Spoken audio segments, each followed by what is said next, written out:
Okay. We've been drinking some whiskey. My brother Scott's about to tell a story. You're on. Go. This is not the same thing as drunken history, where they let people get drunk and tell stories of American history. This is not the same thing.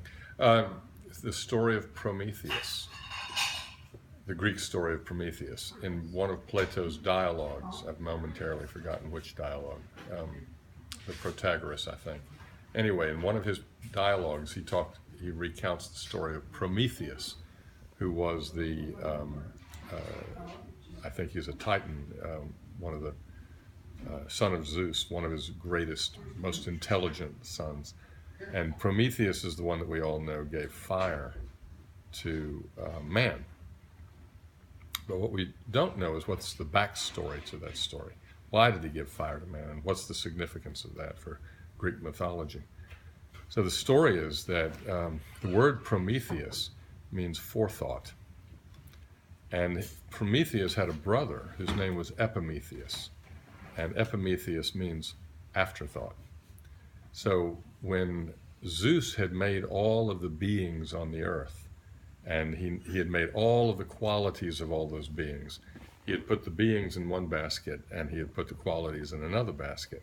And he asked Prometheus, being his most intelligent of all of his sons, to put these qualities and match them up with the beings.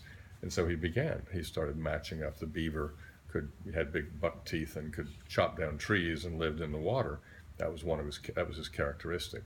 The tiger had stripes, could hide, and was fast and could outrun a gazelle, and that was his characteristic, and so on and so forth. So all of the animals, all of the beings had these characteristics. But putting them together, Prometheus was bored by this activity. So what he did is he asked his younger brother, very much in the fashion of Tom Sawyer, asking his friends, showing his friends how fun it is to paint a fence. He said, Epimetheus, would you like to help me with this? This is really great. This is fun. You take one of the beings and you attach it to a characteristic and you let it go. And he said, I would love to do that. So he started doing it. He started grabbing these beings and putting characteristics to them, and he was having so much fun doing it. And all of a sudden he reached into the basket and he pulled out the last of the beings in the basket, and he reached into the basket of characteristics, and oh my God, the basket was empty. And who do you think he had in his hand? Yes, he had man. And so man, he realized, was going to be launched into the world with no characteristics of his own.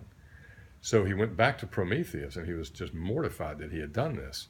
So to make up for the lack of characteristics, that man did not have a character of his own, he brought man fire. And what's interesting about this story is that this is Plato's recognition, or the Greek recognition, that man is a being of indeterminate essence. We don't have an essence. We don't have a characteristic or a human nature. Our nature is determined by that which is outside of us, that through our technology. So fire is the foundation of all technology. And what the Greek idea, or Plato's idea in this case, was that as man evolves, as man moves through time, and he develops his technology, it is through the technology that we individuate ourselves and define ourselves as human beings. So our essence is actually that which is external to us. And you could even call it a prosthesis, like a wooden leg. You've got a wooden leg, which is your prosthesis. You need the wooden leg to walk.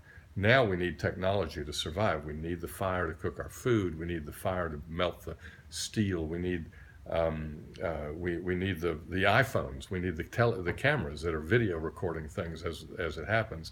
It's part of our prosthesis because we can't function any longer as individuals. We can't communicate with each other without these objects that are external to us, yet they are so essential to defining what we are. And this is a radically different way of thinking of what a human being is, that we're defining ourselves by that which we make. And then that which we make, in turn, gives us the shape of our existence in the next generation, and it keeps passing down.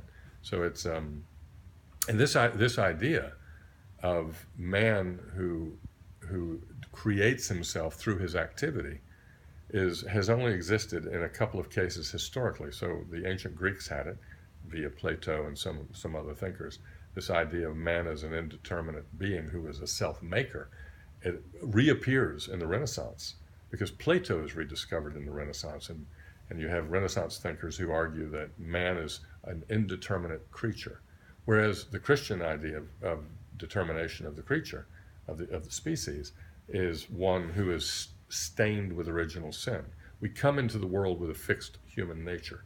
We are sinful, for example, in the Christian, Judeo-Christian tradition. St. Augustine, the church father, to quote him directly, it's not my quote, it's his quote, he said, "Man is born between shit and piss. He comes into the world defiled." And that's his human nature. And most cultures have an idea that man has a fixed nature. And that, for example, modern economic theory is based on the idea that man has a fixed nature. That capitalism, for example, is conforming entirely to what is natural to the human species. This is an idea that emerges in the 18th century, that capitalism is the perfect form of man's essential nature. Because, and they need an essential nature, but the Renaissance had the idea that man has no essential nature.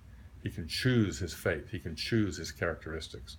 He can choose to go up Jacob's ladder or down it. He can take any qualities of any of the animals and adopt them as his own. And then it vanishes after the Renaissance. This idea vanishes, and now we're trapped into. We have several examples. Freud, for example, argued that all human beings suffer from the Oedipus complex. It's a universal. It's not something that we have a choice. We're bound to it. So sons want to all kill their fathers for the love of their mother. That's a fixed element. The economic theory says that all activity is a trade to my own advantage, or we seek only pleasure and we avoid pain.